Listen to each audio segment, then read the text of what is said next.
Kailan mo tines ang sarili mo nang walang cellphone, walang babae, walang kahit anong distraksyon, tapos kinaya mo? Hindi ito nonsense na tanong lang.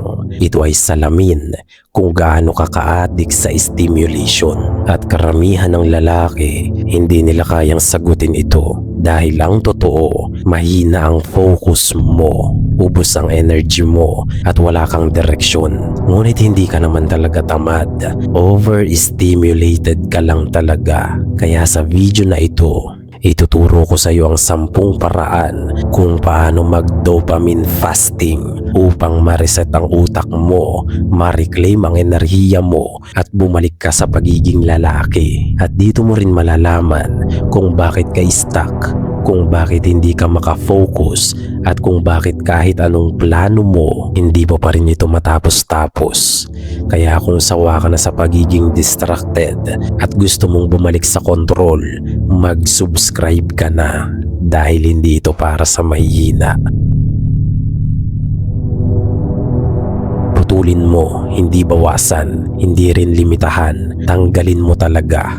Because social media is engineered addiction. Bawat scroll may dopamine hit, bawat like may validation kang makukuha, at bawat video ginagawa mong escape mechanism.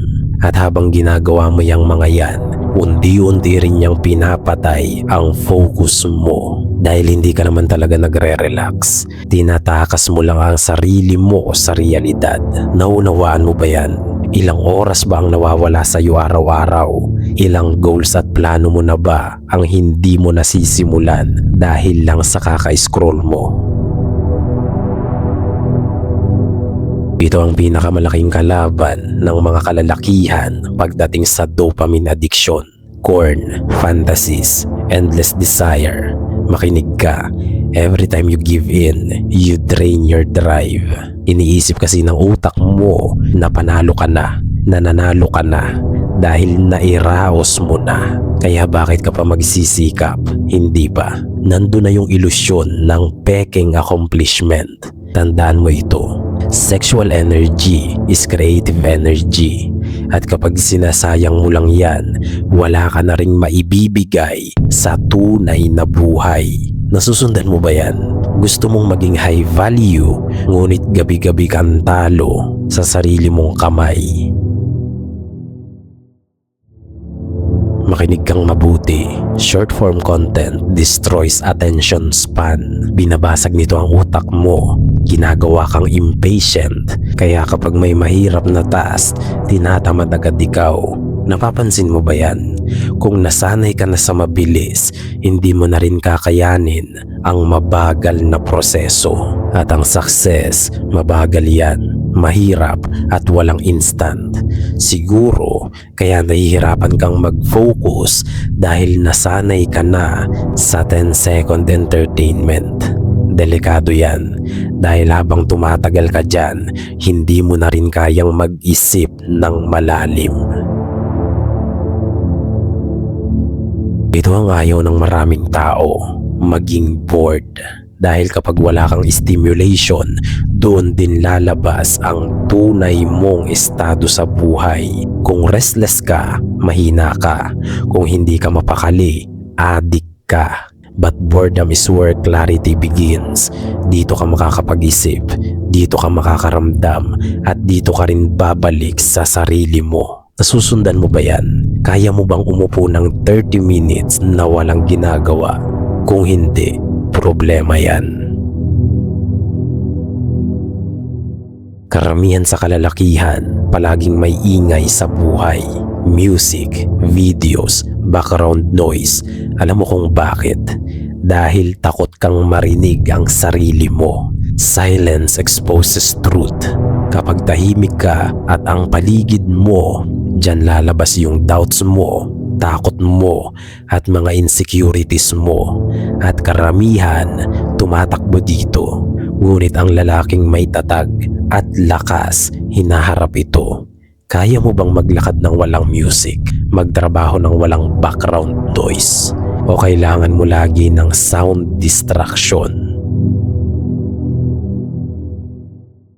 Kung gusto mo talagang mag-dopamine fasting, hindi lang utak ang problema mo dyan, pati katawan mo rin. Ganito yan, ang sugar, nagbibigay din yan ng instant dopamine sa utak natin. Kaya nga lagi kang naghahanap ng matatamis, ng fast food at mga comfort food mo, hindi ba? At alam mo kung ano ang epekto ng mga yan? Energy crashes, brain fog at low discipline. Because what you eat affects how you think. Nasusundan mo ba yan? Gusto mo ngang maging sharp, ngunit basura naman ang pinapakain mo sa sarili mo. Anong sustansya ang makukuha ng utak mo dyan? Pagdating sa dopamine fasting, kasama dyan pati ang digital devices mo. Importante ito sa buhay natin dahil moderno na ang mundo. Kaya tanggalin mo lang ang hindi mo naman kailangan talaga. Apps, notifications, messages, lahat ng distraction lang. Itira mo yung kailangan lang talaga. Because every notification steals your focus.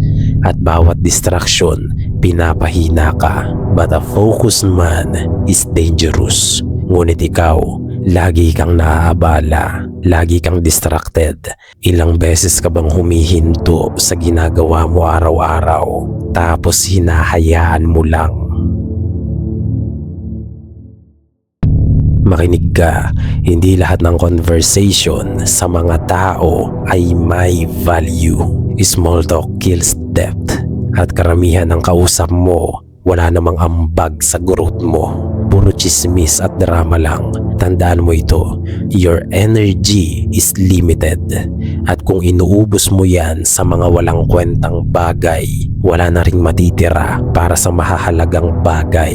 Nasusundan mo ba yan?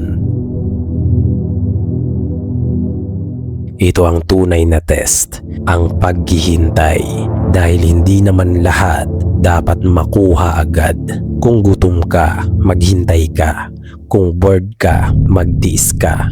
Dahil tandaan mo, discipline is choosing long term over short term. At karamihan sa mga lalaki, bagsak dito. Dahil karamihan sa mga taong gumagalaw at kumikilos, may progress naman talaga sila sa bagay na tinatrabaho nila. Hindi lang nila yun makita dahil hindi nila kayang maghintay sa resulta.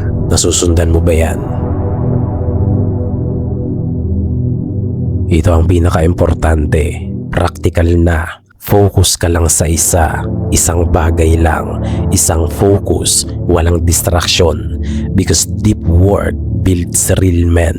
Hindi multitasking, hindi sabay-sabay, kundi deep work para sa isang task. Ibuhos mo lahat ng mayroon ka, magiging quality ang resulta niyan. Dahil kung hati ang attention mo, hati rin ang resulta niyan. Nasusundan mo ba yan? Kaya mo bang mag-focus ng 2 to 3 hours, walang cellphone at walang break?